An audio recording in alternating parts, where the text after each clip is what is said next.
All right. Well, welcome, everybody. So glad that you are joining us to talk all about the Mushroom Summit, which we have starting tomorrow morning, bright and early at 6 a.m.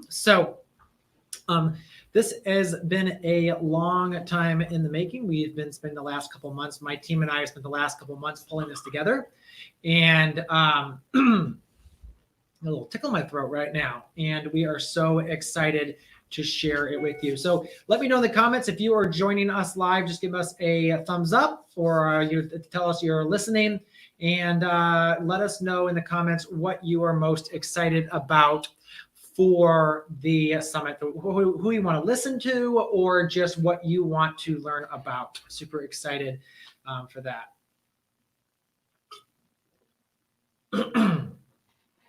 Anna says, super excited for this. Thank you. Yeah, we're super excited too.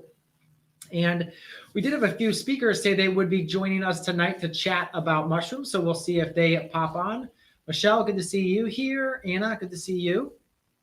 So we will have them join us when they are ready to come on.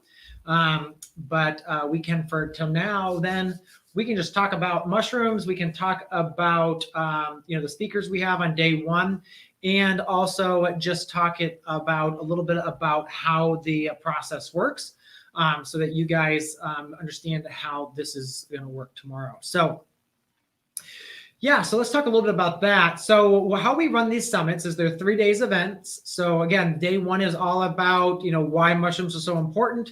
We've got a mage. Trad is on too. Good to see you. Let me, Trad, I am going to send you a link via Messenger. So if you're on Messenger, I'm going to go ahead and send you a link. And just click that link, and that should bring you right to the back end so that you can join me. Yeah, thanks for popping on. Really appreciate that. Carol's here. Mary says we are building a humidifier for the new grow room right now. Excited about the summit. Anna says she forages for morels, like learn how to grow them. Oh, that is a tough one, Anna. I know Trad actually talks about. Let's see, one of my team is, and so guys, if I get bips and blinks and stuff while we're doing this, I apologize in advance, because we literally have like 16,000 people signed up for the summit. So we have, last year we had about 11,000 at the end of the summit. Right now we're at 16,000 at the beginning of the summit. So we may pass 20,000 total. Angela, yes, absolutely. Thanks for hopping on, Angela. It starts 12 hours from now. So yeah, so basically it's 6 p.m. right now. In 12 hours at 6 a.m., the summit will open up. And, I'm going to just talk a little bit about the structure of it, and then we'll actually bring on some speakers and chat about that. But the,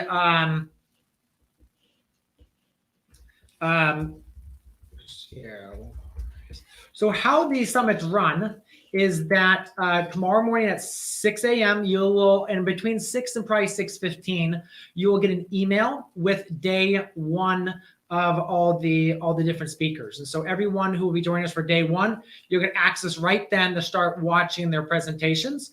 And I believe we have 10 different speakers for day one. And I'm going to go ahead and pull that up, see exactly who we do have on day one. We have Trad, and Trad is speaking all about just the big picture. He's given us kind of some of the advances that are happening right now. We've got, let's see who else. We've got Ryan and Emily talking about foraging. We've got Tina, who's deep diving into lion's mane. We've got Jess talking about foraging for mushrooms on the West Coast. So so we've got a lot of great speakers. And so what there it is, and then for 24 hours after that, you get access to watch the presentations. All right, so what I'm going to do here is I'm going to go ahead and bring some of our speakers on. We have some amazing speakers that are going to be joining us right now. So I'm going to go ahead and bring those on. I'm going to bring on Adam and Trad. and Willie. Welcome. Hey, man. Hey, guys. See y'all. I know we have some more folks that may or may not join us tonight, just depending on schedules. I know it was a little bit last minute to ask them to come on, but really appreciate you coming on and, doing some Q&A or just kind of chatting about mushrooms.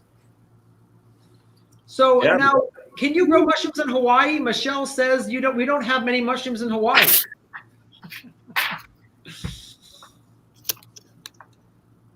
And Chad, do you have someone joining you tonight? That's Heidi. That's Heidi. How are you? She almost made an appearance in your presentation. Oh, I know. Yeah. Say hi. Say hi. All right. Go on. So how are you all doing tonight? Adam, how are you doing? Trad, Willie? I'm doing good. It's been a busy day. Deliveries and all. Yeah, I'm doing good.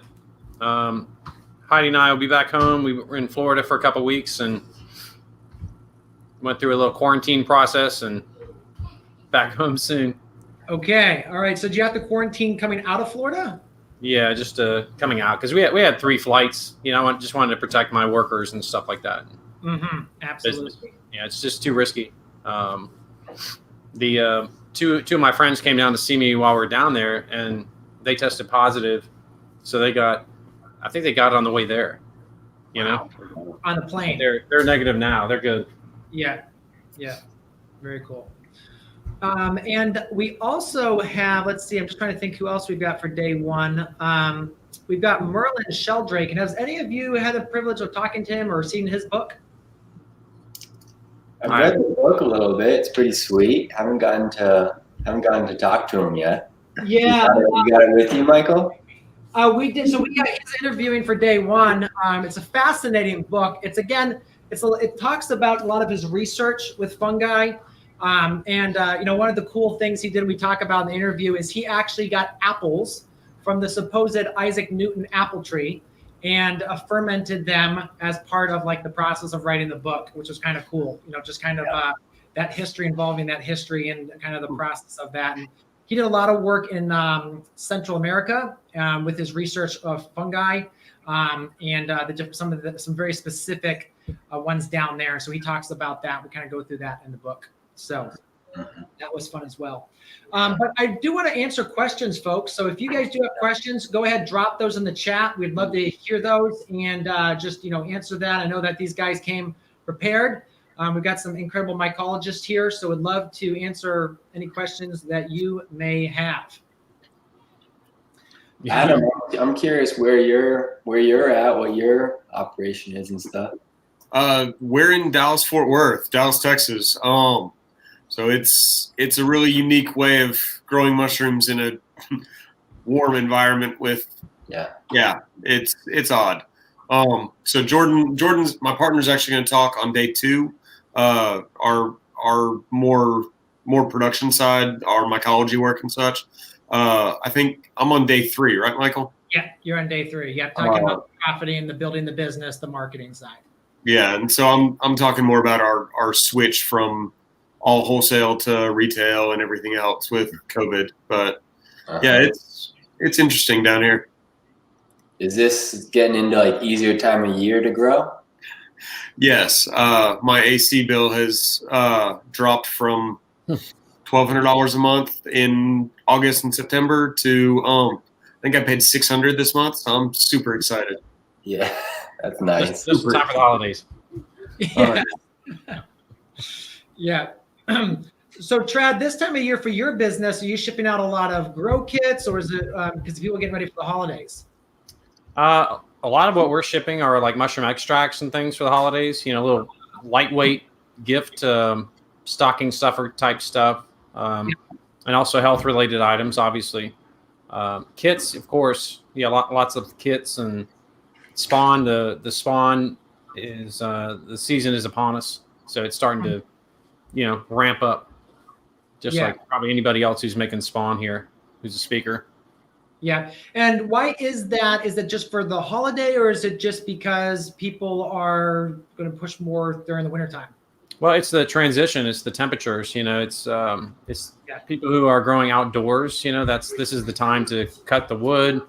The sugars are high in the wood, so people are gathering wood and inoculating. Now is the best time. Now to February, March, April, depending on where you're at. Yeah, absolutely. It's funny for us up here, and we're like a Northeast spawn provider. It's like we don't get going until March. Yeah. This is kind of our.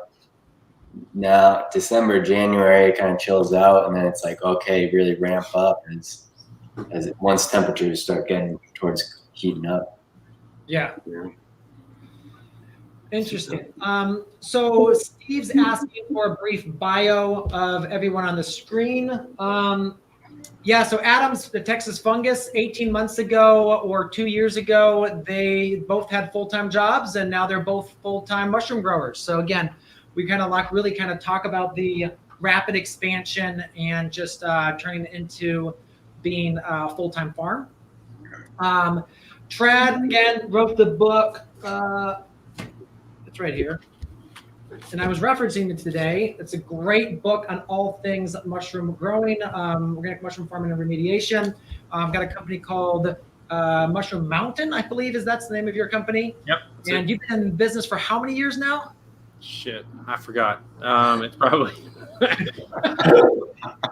I like to tell people that I've been growing mushrooms for 27 years, but legally for 24.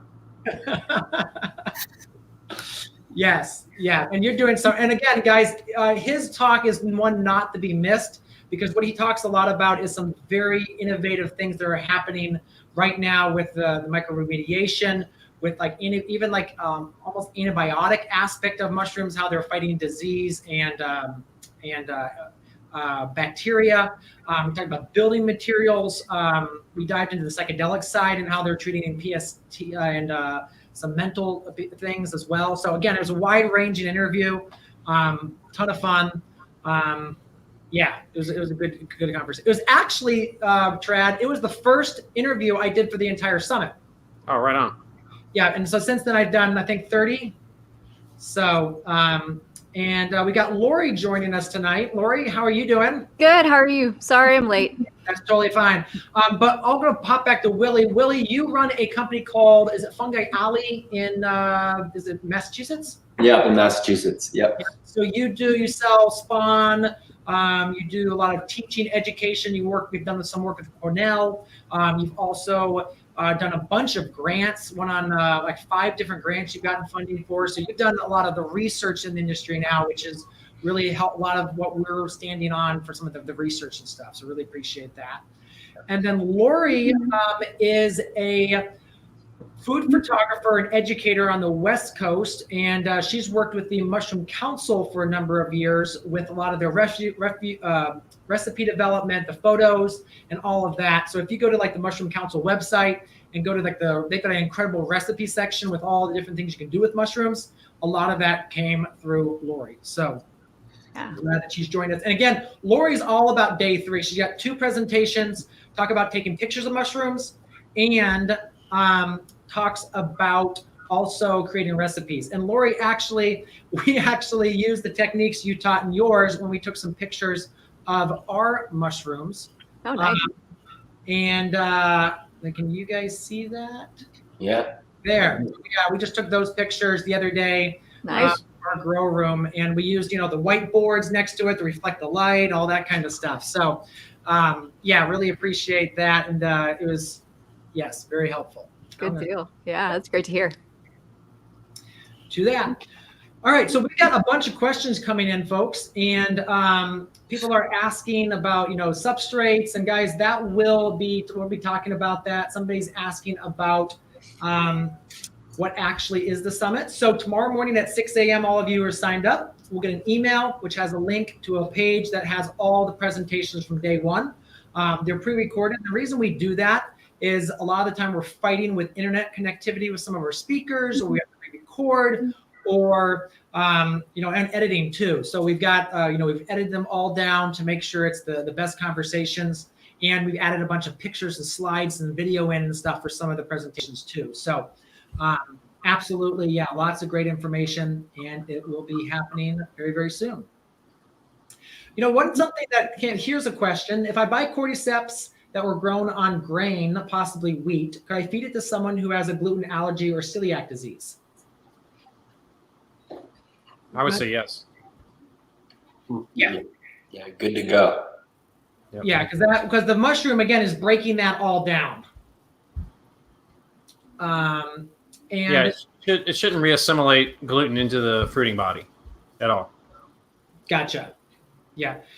Carol's asking, can you grow mushrooms on a small scale and be profitable? I guess the question is, what is small scale? Because Adam's definitely making money at it.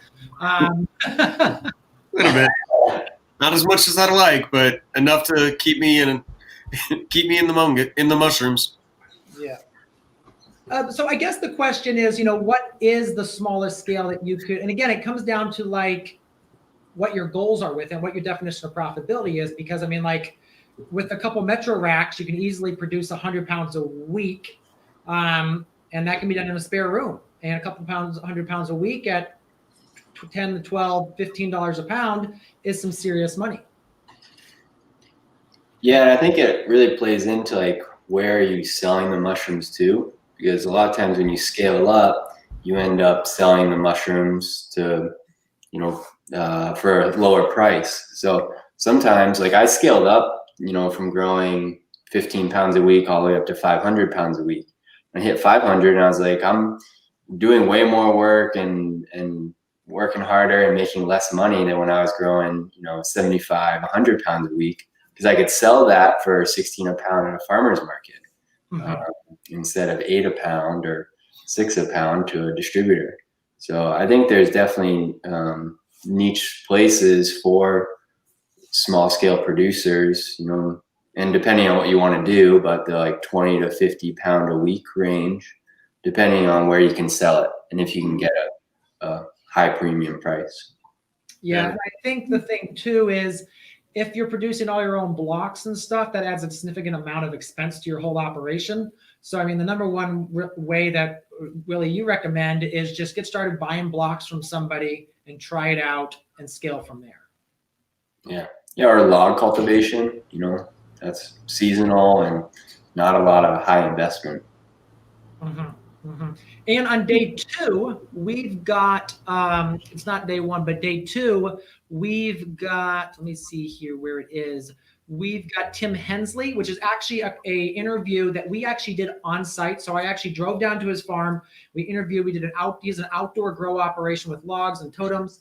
And we did the whole tour, and he showed us, how to inoculate logs. He's got a couple different ways he does that. So that's going to be a really cool presentation on day 2 for folks to check out.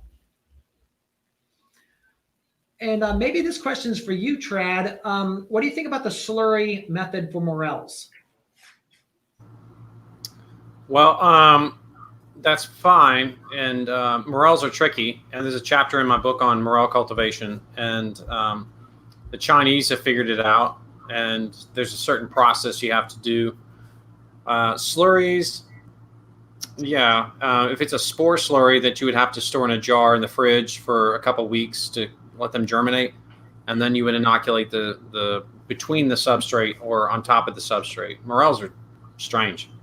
They if you inoculate the nutritive material like you would an oyster mushroom, you'll probably never get a morel. So you have to inoculate the between the 2 layers of nutritive and non-nutritive, or above the non-nutritive, so it goes and finds the material. It's a strange process. It's called backstreaming, and they backstream the nutrients up into the non-nutritive area. So yeah, I believe it would work if you design and construct the bed correctly. And I'm a big fan too. It's like we sell morel cultures, but morels are very unique to their region and their host plants. So positioning that bed near known host plants, like in my area, there would be ash trees or tulip poplars, and it would be something else completely different up north or west. And morels are known predators of bacteria that live in the rhizosphere of a specific plant. So I'm a big fan of collecting morels in your area and making a slurry and starting a bed that way. Yeah. Okay. It was interesting. We're growing mushrooms on our farm now, and one of my wife's friends messaged her. It's like, not to be rude or anything, but why mushrooms? Why would you grow mushrooms? And she's like, we actually go and we pick them out of the woods, but I never thought someone would actually grow them. So it's really interesting that the specialty mushroom business, I don't know how many $1 million it is in the US right now, but still in very infancy because there's very few people doing what we're doing still with production. Yeah, I would say why not grow mushrooms? If you can grow tomatoes or squash, how many of you are growers that think that mushrooms, if you have spawn, are easier to grow because they grow so fast? That's the challenge is just watching them and making sure that they got everything they need because they grow so fast. Yeah, and making sure they got the moisture, the light, and everything is right. Tomatoes, you have time. You got 60 days, but mushrooms come out so fast. You really have to be on your toes and know what to expect and know how to react to that mushroom growing, in the environment that it's growing, or change the environment, right? Yeah. In 5 days can go from pin to harvesting the Italian oysters. It's so fast. It blows me away how fast those things just pop right out of there. Let's see what other questions we've got here. Trad, what is your business name? Mushroom Mountain? Yep. Okay. Some people say Magic Mushroom or Magic Mountain. I'm like, no.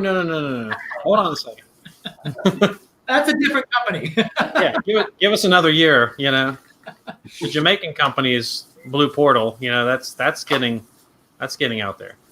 Gotcha. So people need to go to Jamaica to experience that one, though. Oh yeah, we want to talk about that. I'd love to. Okay. Sean's asking, what type of time commitment per week to add mushrooms to your market farm? And again, I think it's the scale, but it's not a ton of hours. If you're buying in blocks and just fruiting, let's say 20, 30 pounds a week for your market. 15. Okay. No. Yeah. Were you guessing, Willie? Willie looked like he was guessing. That's an educated estimate, Trav. Yeah, that's probably accurate. It's not that much, and it really depends on the process and the substrate and everything. Yeah. But it's not that much. What are you going to do? Like load up your barrel and dunk some straw and just sit there and watch the barrel for a few hours? It's like making spaghetti. If you can make spaghetti, you can grow mushrooms. And some people can't make spaghetti. I know those people. They have no business growing mushrooms. Yeah.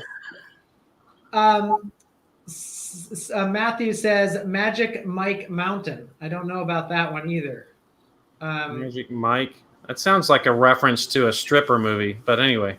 That's what I think he was going for. Yes.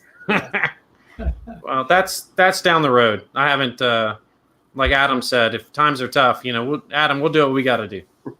Hey, man, anything can be a value add in the right market.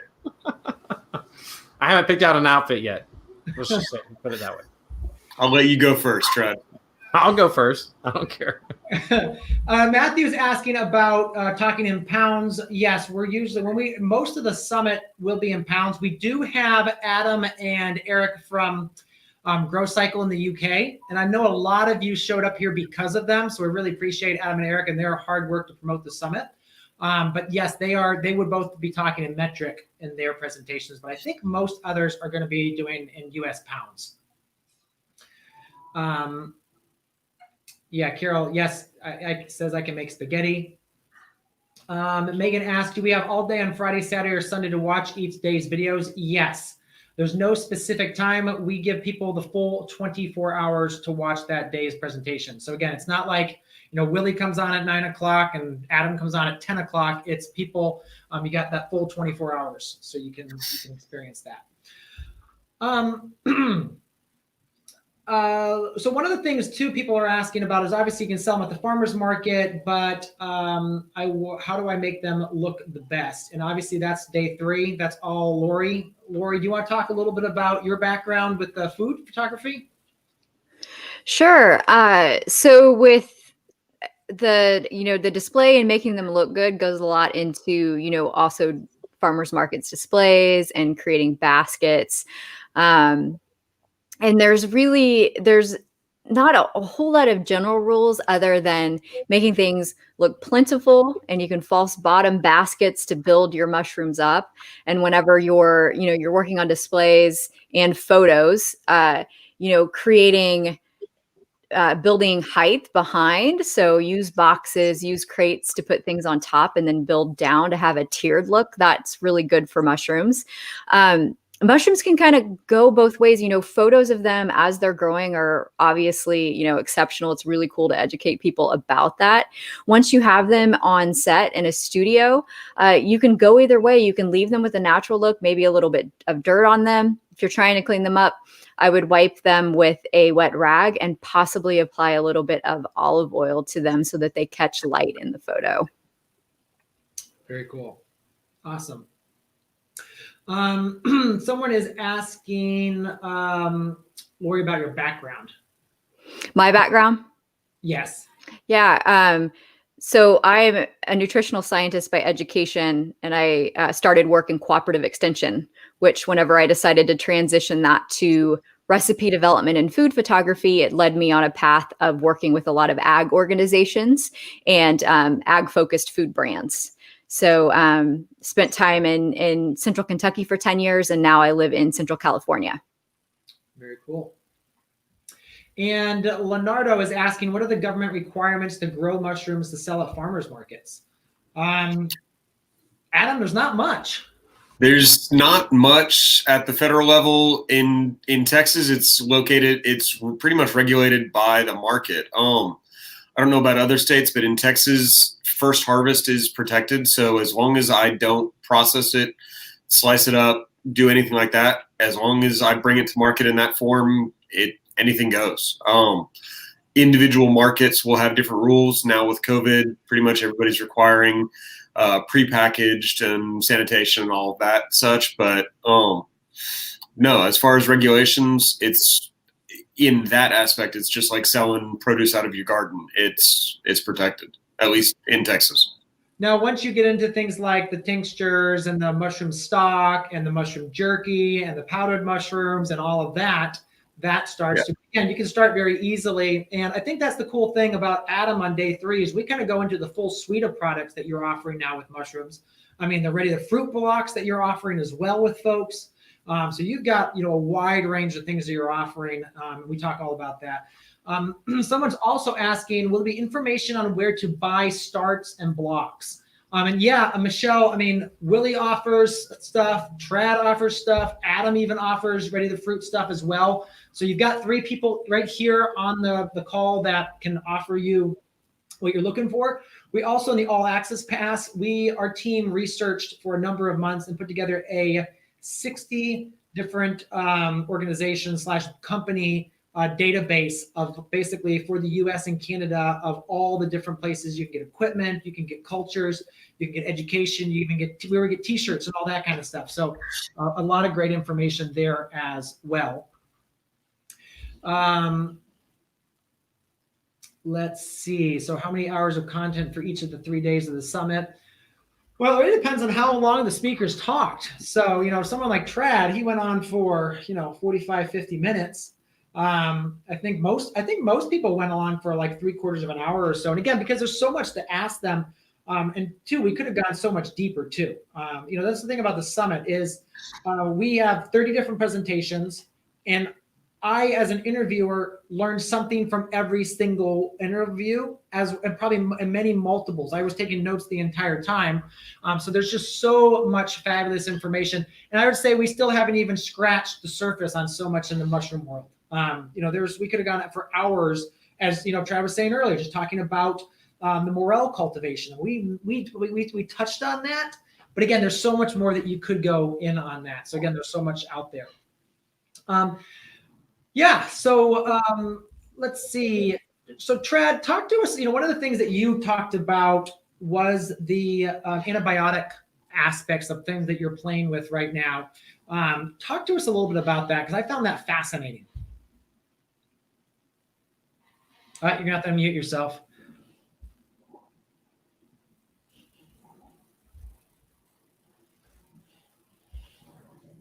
There you go. Yeah, I heard you. My computer's about to die. I'm plugging it in. If you can ask another question, I'll be back in just a second. No worries. Arthur's asking, do we have to wait till tomorrow to see the schedule? So Arthur, yes. So you will get an email. I can see if I can find let me go to the page and I'll pull it up and show you the exact speakers that are speaking for day 1. Yes, let me see if I can go ahead and got that. All right, I'm good now. The question was about antibiotics. What specifically about it? Just talk about the process that you're using right now to kind of do some research on, fighting bacteria with mushroom extracts. Yeah, I'll tell you what I can tell you. Okay. It's a process where we take pathogens. Right now, I'm working with Salmonella, E. coli, Staph, Candida, Pseudomonas, Strep, and pneumonia cultures. And what we're doing is we've created these special containers. And the idea is that when a patient walks in to a healing center or a hospital, that we can take a biopsy or a throat culture and turn around a novel antibiotic within 24 hours just by injecting it into this device.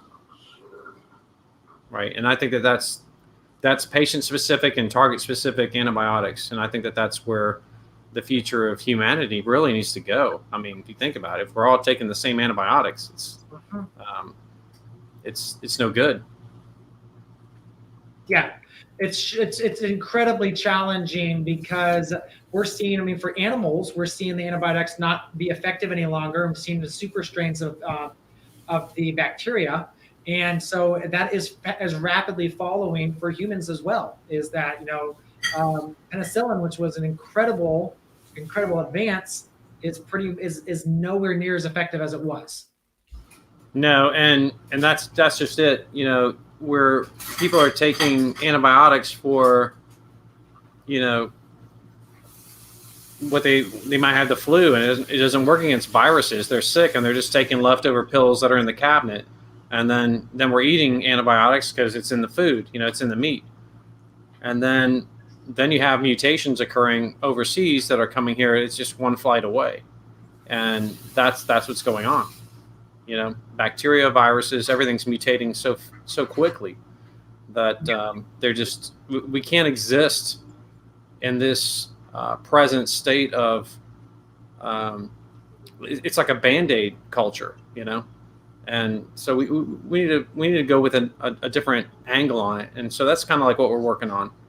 And I love it. I joke around and I tell everybody, I say, for my birthday, I don't ask for anything. I'm a minimalist. And when somebody says, what do you want for Christmas or your birthday? I'm just like, I want to order some pathogens,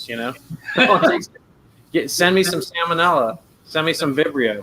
Send me some Borrelia, which is like Lyme disease.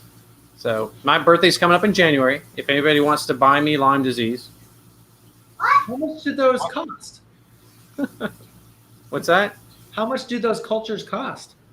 Well, the bacteria are pretty cheap. They're like $20-$25 for a little frozen, freeze-dried packet. The pathogens, some of those can be $200 to $300 a piece. Gotcha. Yeah. You definitely don't lick your fingers or touch your face when you're culturing those, right? No. Right, guys? It's like face shield and eyeglasses, and you autoclave that stuff when you're done. But it's a lot of fun, and I'd rather get a gift that keeps on giving, ideas, rather than a watch or some stupid materialistic piece of crap. Yeah, absolutely. Yeah, I think that's the thing too, is we really try to bring out in day 1 is just the incredible, the breadth of what fungi do for us as a species. I mean, that was one of the things of talking to Merlin, is just like how it affects us in every single aspect of our lives. If we didn't have fungi breaking down just, the biomass that the forests produce, there would be no place for us on the planet, because there'd be so much material biomass built up. So just talking through that aspect, and then as he's talked about the novel antibiotics, building materials. Trav, you and I talked about building materials as well, and then just the health benefits of the vitamin D in so many mushrooms, all the different health benefits that those mushrooms have. So, absolutely, yeah. Anna would like to know about the safest mushrooms to grow in South Indiana. So, Anna, you're actually really close to me. And again, we're just growing lots of the oysters, lion's mane. You can grow, chestnuts are relative, not super easy, but we're doing some king oysters, and then the black pearl. So those are kind of the easiest ones. What other ones out there, Adam or Willie, do you think that we want to get started with? If it's relatively warmer weather, pink oysters do great. They grow real fast. I love golds. They sell great at farmers market for us. They can be a little brittle, but I think they taste great in pretty much any dish I put them in. So I love gold oysters. And Michelle is asking about picks of farmers market setups. And Adam, on day 3, you share that, because we talk all about your farmers market setup. Yeah, my setup has evolved quite a bit in the last year and a half, from absolutely nothing to a pretty full table these days. So I like it. Yeah. And then someone's asking about the wintertime, should they be done in a greenhouse? I know they spore. So it's really interesting that we actually have 3 different presentations of people that are either using low tunnels, hoop houses, or full-on greenhouses to grow mushrooms in. So I think those are day 2 and day 3 that we got those presentations. We interviewed, I think it's Cascadia Mushrooms out in Bellingham, Washington. He's got a fabulous operation out there. I think they produce about 1,000 pounds a week, about 800 pounds a week of shiitakes. But a beautiful operation. We went in detail through every single step of that. And then we've got Roger and Mary, who couldn't be on tonight, but really did want to join us, who are doing it in just a hoop house outside. So they're growing, it was in the shoulder season, the spring and the fall, in the hoop house. So lots of information on that. Yeah, Chris is asking, can Trad talk about the mediated psilocybin session offered with Blue Portal in Jamaica?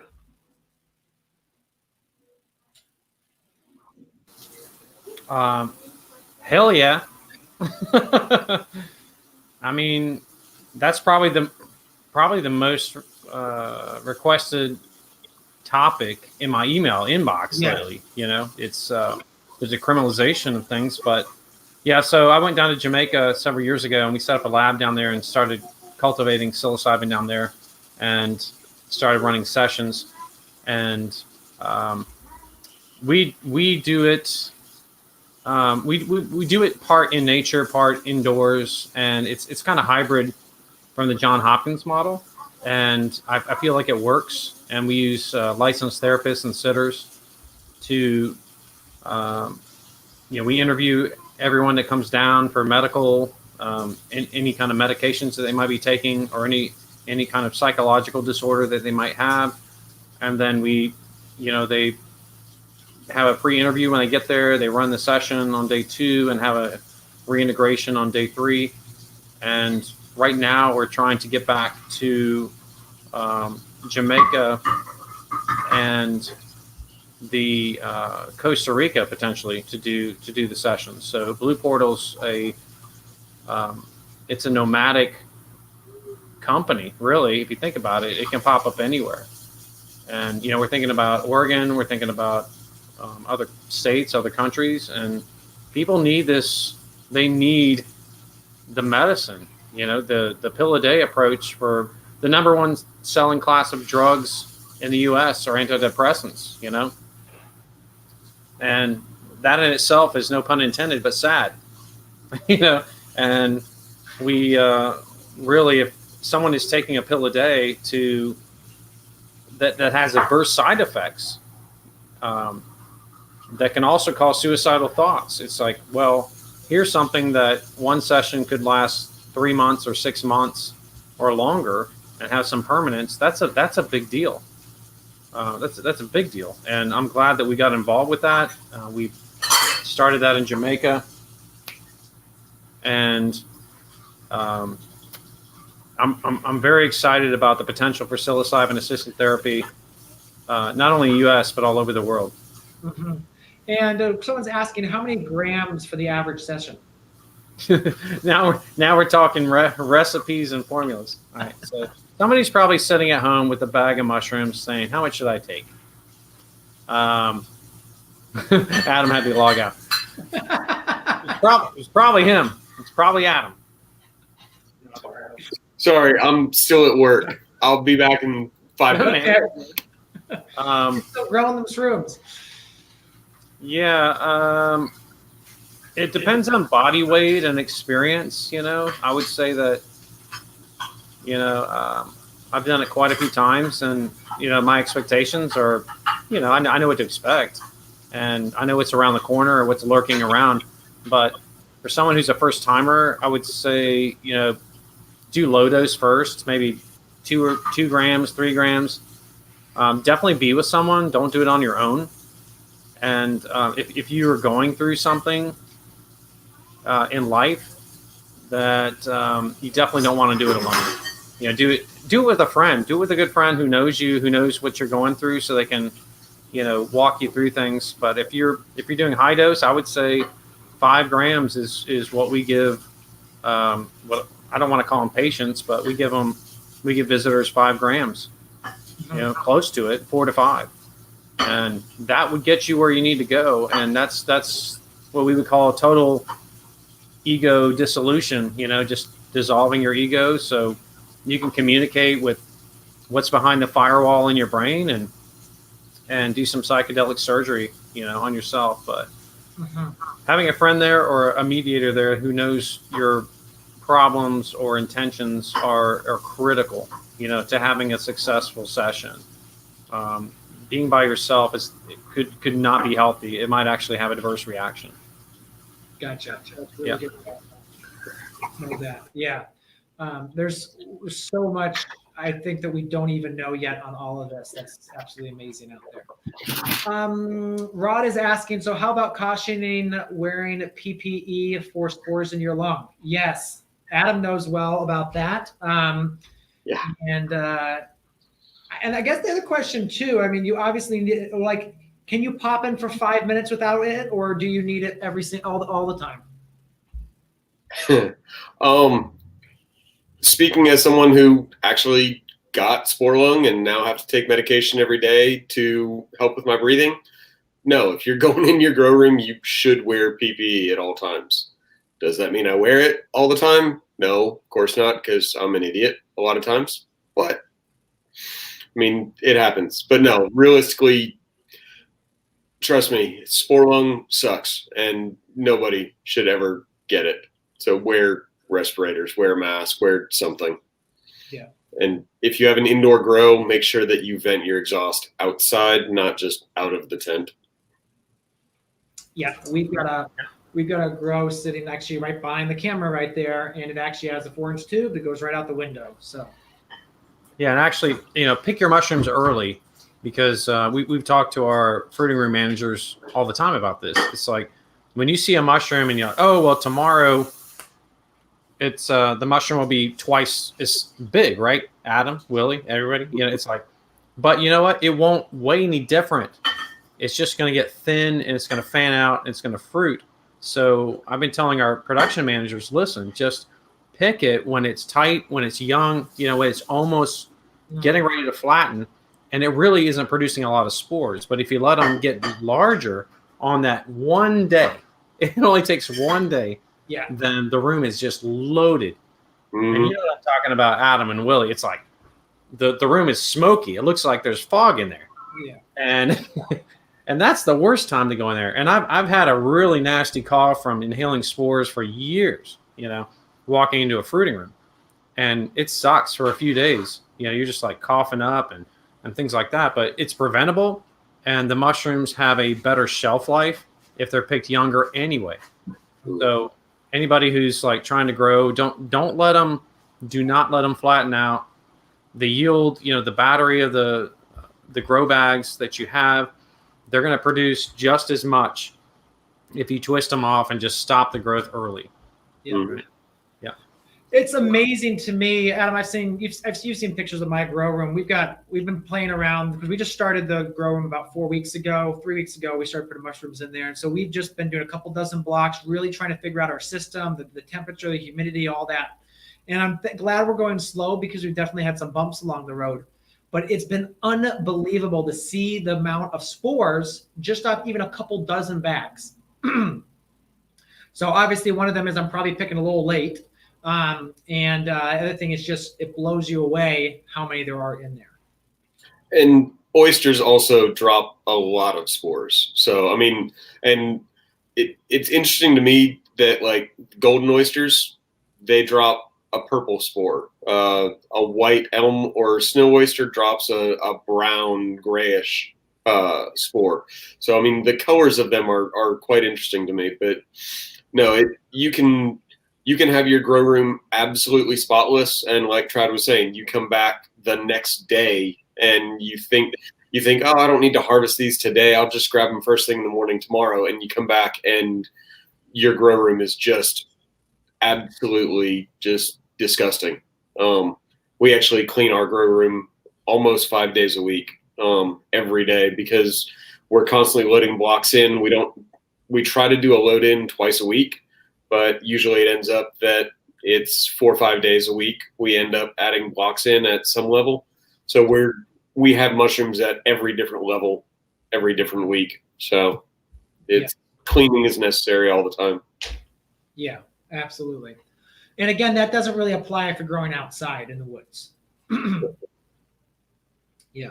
And people are asking how many hours of content a day. Guys, I'm going to say plan on at least 5 to 7 hours a day. The first couple days day 2 is really, really heavy. Day 1, I think maybe has more like 6 hours or so.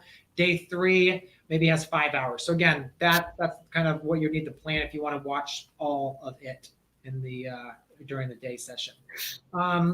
Luke's asking about hemp fiber like straw for growing mushrooms. I know there are some people doing that, ground up hemp stalks. I read a research paper saying that the yields were super great on it. So I actually reached out to a couple of hemp farmers, and I ended up not trialing it because the price that they wanted for the hemp fiber was ludicrous for what I could get in the area, because there's not really anybody in Texas growing it. So it was going to be shipped. I think the guy that I was going to get it from actually was getting it from North Carolina. And so it was just not worthwhile. But the research seemed promising, at least.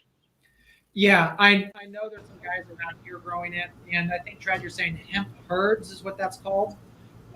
Yeah, hemp herds. Yeah, and here's the thing, and yield is yield, and costs are costs. And when you start talking about business and your inputs and outputs, that you have to start looking at the steps along the way, right, Adam? Mm-hmm. Adam knows it's like if I buy wheat straw, I have to shred it, and then that's a step in the process, and that's an additional cost. It's time, it's equipment, it's gas, it's emissions, and then there's emissions, there's something else.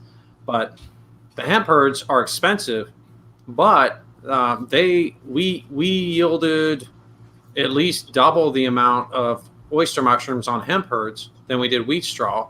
So now you're talking double the yield. It's already in a particulate size that we don't have to shred. It comes ready to soak. And so that removes some cost. And even though something might be more expensive, everyone should pursue the idea that it's okay to pay more for substrate if the yield is higher and there's less steps taken out of the process. And unfortunately, right now, I can't get hemp that is, we're certified organic, so it's very difficult to purchase in hemp herds that are certified organic. I can't have them sign off on that. Yeah.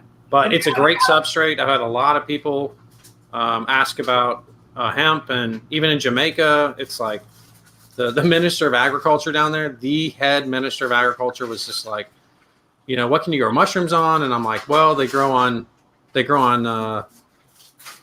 cannabis stalks. And I'm like, where are we going to find those in Jamaica? And he just started laughing. And I'm like, it's perfect. It's perfect. And the price point will come down. The price point will come down. There's more and more growers. And when the market is flooded with that material, then it's ideal. And I like growing mushrooms on substrates that are not, needing a heavy spraying, which is hemp. Yeah. It's perfect. So Adam, what prices were they looking at for that? I don't remember the specific dollar amounts. It was 4 or 5 months ago, but I remember. So we grow off of Master's Mix, hardwood sawdust and soybean shells. But I remember that running the numbers to use the hemp herds, my cost would have been 8 to 10 times per bag what it was for the substrate I'm currently using, and the labor would not have really been drastically reduced. So like Trad was saying, you have to look at the overall costs when you look at it from a business perspective. It's okay to increase your costs in one area if it decreases expenses in another.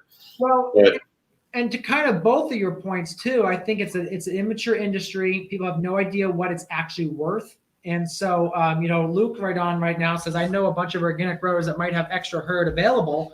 Absolutely. I mean, that's the beauty of these summits, is that we can get 16,000 people talking to each other, sharing expertise, communicating about getting Adam some herds so that he can, grow some better, cooler mushrooms for us all.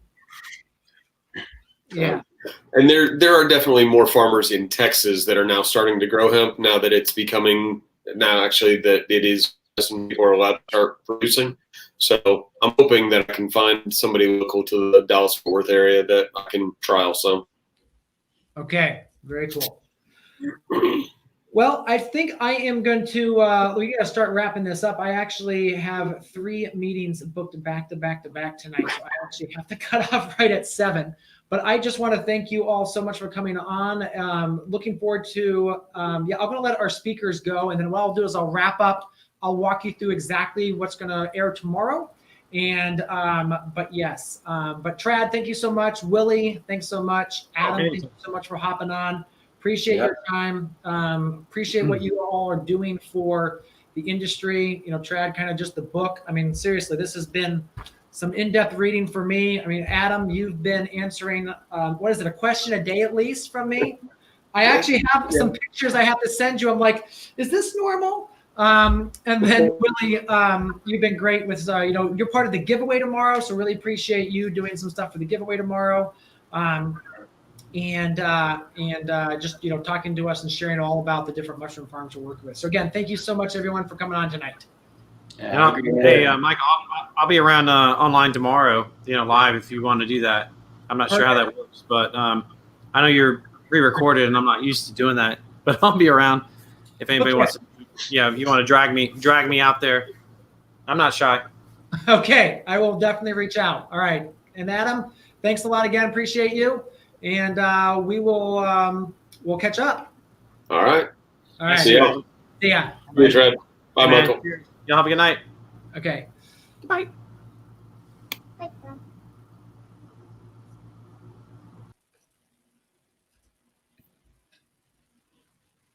All right, folks. So we are going to, yes, Deanna, we had some amazing speakers. Yes. It's going to be a fabulous 3 days, guys. I was so privileged to be introduced, interview 30 different speakers on all things mushrooms. So what I'm going to do is I'm going to share my screen and we're going to dive in to exactly what you're going to see on day one, because I know people are asking that. All right, so here we go. This is day one right here. So day one is Trad. He's up first. We've got Emily and Ryan talking about foraging. We've got Shadi Remy, who's talking about truffles. She's going deep dive into truffles. We got Merlin, who is giving, I did an interview with him about his book, Entangled Life, How Fungi Make Our Worlds, Change Our Minds, and Shape Our Futures. He talks about the psychedelic. He talks about truffles. He talks about his research. We got Tina Eller, and Tina actually tried to join us tonight, and she couldn't get in on the back end. So I really appreciate her. She deep dives on lion's mane, guys. And if there's one mushroom that you should be taking for your health, it is absolutely lion's mane. Lion's mane is incredibly strength-giving for your brain, and it's got some other great health benefits as well. Then we've also got, Arthur, it's 6 a.m. It's that the presentations start. Okay. Jess Starwood is talking about her life as a forager on the West Coast. So super exciting to kind of dive in with her. She has beautiful food art, folks. I mean, I just can't believe how beautiful her food art is. Eric Gloman is the owner at Cap and Stem, and he actually, last minute, we needed some blocks. He was able to rush us some blocks, which was incredibly helpful. And again, they have a huge business. They do spawn, liquid cultures. They do blocks, all sorts of things there. He's an expert in all things fungi. Gary Hopkins takes us on a tour of the mushroom houses in Pennsylvania. So did you know that like 90% of the mushrooms from the U.S. are growing in pretty much one county, Kenneth Square area in Ohio, in Pennsylvania. And he is a production manager down there. So he walks us inside basically the entire process of how the mushroom houses work.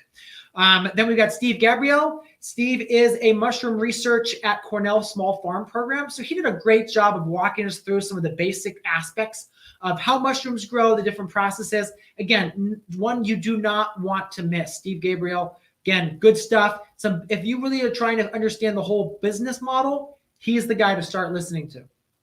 Finally, guys, for day one, we wrap it up with Charles Barber, okay? Charles is a dear friend, great guy. He and I have been friends for a while. He talks about deep dives into all medicinal aspects of them. So again, if you're thinking about medicinals, Charles talks us through it, why they're good for you, how to take them, how to buy them. He has a supplement company. So he talks about how they manufacture their supplements and then kind of the process that they go through. So there you go. That is just day one. 10 different speakers, 10 fabulous interviews. Again, I'm the super privileged to be able to interview these folks and just, ask the questions about what makes what they do. Trad says, ask Steve Gabriel about our pool match at NOFA, New York. Oh, that sounds like a blast, Trad. I can totally imagine how that could have been very cool. All right, so folks, I've got to run. I've literally got to go live again in 2 minutes. Now it's a minute, and I'm going to for another session. But look, if you, I know a lot of you just want to listen to the presentations every day as they go, and that's totally fine. But if you want to get lifetime access to the sessions, get our resource guide, get our summit workbook, we got some other cool bonuses, as well as a follow-up session on your mushroom business. So we're going to basically a strategy session on everything you need to do to build your mushroom business. You want to grab the all access pass. And right now, in the middle of the night, that is just $97. So go ahead and join the hundreds of other folks who are grab the all access pass. People are absolutely loving it. And again, if you guys, it has a 30-day money back guarantee. So you can jump in, watch every single presentation at your leisure, hit us up and say it's not for me. We're more than happy to refund your money. But people have been loving it, and it has a ton of great info. So again, if you want, grab that. And that way you can listen forever to these mushroom presentations, as well as we will continue to add some presentations as we go as well. So there will be other speakers. We actually got one already lined up that reached out to us during the summit promotion. Said, look, I'd love to chat with you about our mushrooms. And I was like, okay, you've written several mushroom books, got some great info. I can't wait to interview you and add you to the Summit All Access Pass. So, all right, folks, I'm signing off. Thanks so much for joining with me tonight. Really appreciate you coming on. Can't wait to share with you tomorrow these amazing interviews on all things basically from the fungi world. It's an amazing world. We're so privileged to be a part of everything that's happening in our world right now and the amazing research that's going on. And again, these speakers are going to tell you all about that. Yeah, and again, Trad, yes, everyone share to your friends. So last year, folks, we started off with about, right before the summit, we had 8,000 people attending. And then by the end of the summit, we had, I think, 11 or 12,000. So we had another 4,000 people. Right now, guys, we have 16,000 people signed up for the summit. That blows me away. 16,000 folks. If we can double that, that would be amazing. I think we could, if all of you listening tonight shared this on your wall, shared this presentation, we'll go ahead and edit it in at a link. They need to go to farmsummits.com, and that will give them all the information to join this. And again, guys, I know one speaker we really wanted to reach out to, we weren't able to reach out. We couldn't get a hold of. We tried multiple ways, multiple times, was Paul Stamets. You know, he is a legend in everything mycology. And Trad, yes, let's hit 100K. So what I would love to do, folks, and we'll see how this goes, but I would love to do a letter writing campaign to Paul to get him to speak with us for the summit. Even if we have to record a talk later, I would love to get him on the presentation to just kind of share his wisdom, the kind of the cool things he's doing. So again, we'll talk about it, but we definitely would love to get Paul involved, the kind of, and so, yeah, I think what we'll do, we may hit you all with something tomorrow or Saturday, but let's all send Paul a letter and say, Paul, let Michael interview you for the Thriving Farmer Mushroom Summit. So we will absolutely get you guys information on that next couple of days. But all right, I'm signing off. Thank you all so much for listening. Thank you for signing up. We're going to be super excited to see you all tomorrow at 6 a.m. for some amazing speakers on all things fungi.